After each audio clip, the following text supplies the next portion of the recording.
How's it poppin'? It's time to Skell 11 and today I've got a guide on how to set up a farming Skell, commonly referred to as a breaker Skell since the main function is breaking appendages for materials. For the purposes of farming high-level gear, all you need is an Ares 90 and some opening art damage to one-shot tyrants, so there's no need to be covering anything with that. The core aspects of a farming Skell are M missiles to break appendages.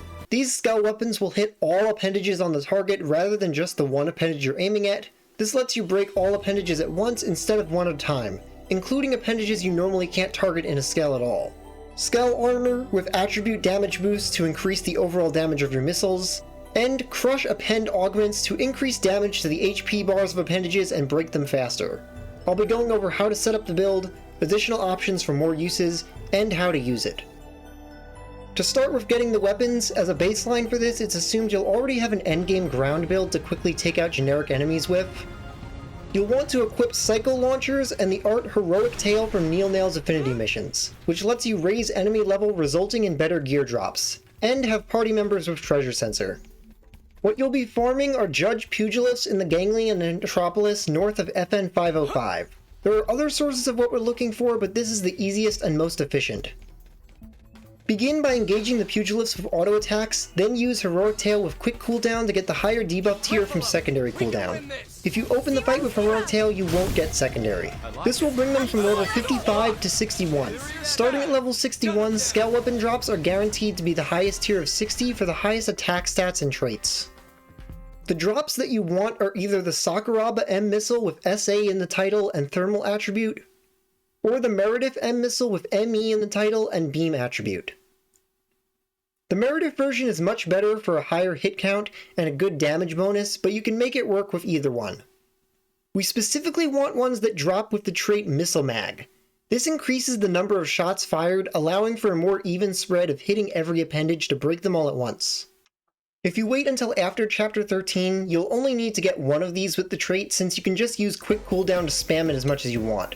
Other traits that are useful but not required are attribute damage thermal or beam, and ranged attack up. For the rest of your Skell weapons, you want to just stack anything you've got with ranged attack up or attribute damage traits. Weapons from the shop are sufficient, but conveniently you can also get a second M missile from the same farming with them. You may also end up getting S missile back weapons in thermal or beam as well that come with these traits. Then a store-bought ranged attack up shield can be useful but isn't necessary. Next is the Skell itself. A base shop-bought Skell is enough to start out with. There's 4 Skells you can use for this. The Layla, Inferno, Mastema, and Amdusius can all equip beam boosting armor. The Mastema and Amdusius can equip thermal boosting armor. And the Mastema and Inferno come equipped with beam by default, while the Amdusius comes with thermal by default. Once you craft the level 60 Skells, you can move over the equipment to those. And the last core part of the build is the augment Crush APPEND. Despite the name, this isn't an equivalent of Appendage Crusher. What it actually does is the much more intuitive effect of reducing the HP bars of appendages faster. Craft at least 2 of these, but the more you have the better. All of the mats for it can be farmed by the M missiles you got already, but for consistency you may want to farm your first augment from the ground to ensure breaking the right parts.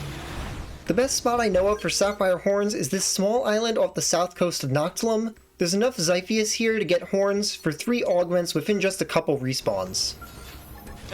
Since you can target the horns with a Skell, you can use any single target weapon for this. There's a few locations for Malevolent Petraman's Silk. From the ground, the easiest spot is along this sloping north coast with many low-level Petramans you can one-shot while targeting the Acid Sack. But if using M missiles to get the Silk, you want ones with more total HP so they don't go down before breaking all appendages. For that, use Mount Magondo. And for the brown Monoceros horns, there are 3 locations with 2 Monoceros each. They're all grouped with a different color Monoceros, so make sure to target just the dark ones and their horn appendages if you're on the ground. I'd recommend setting material tracking for these as they aren't as obvious to spot. These are Cliff Monoceros around FN 502, Land Monoceros by Kitsune Stronghold, and Volcanon Monoceros north of where the Petramans were, or drop south off the cliff by Bestial Utopia.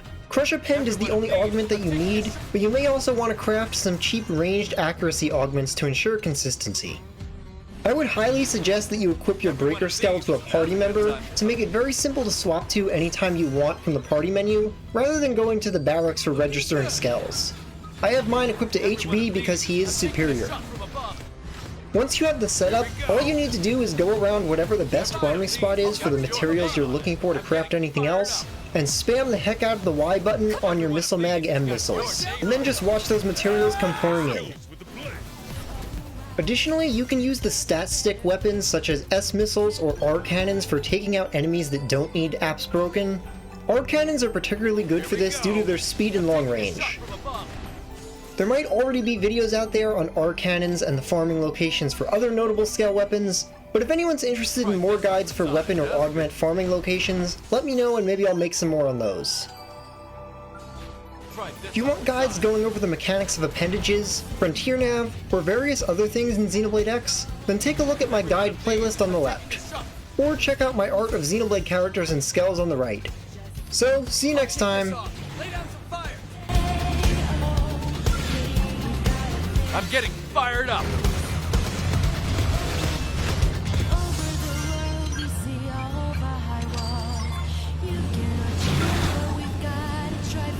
Every one of these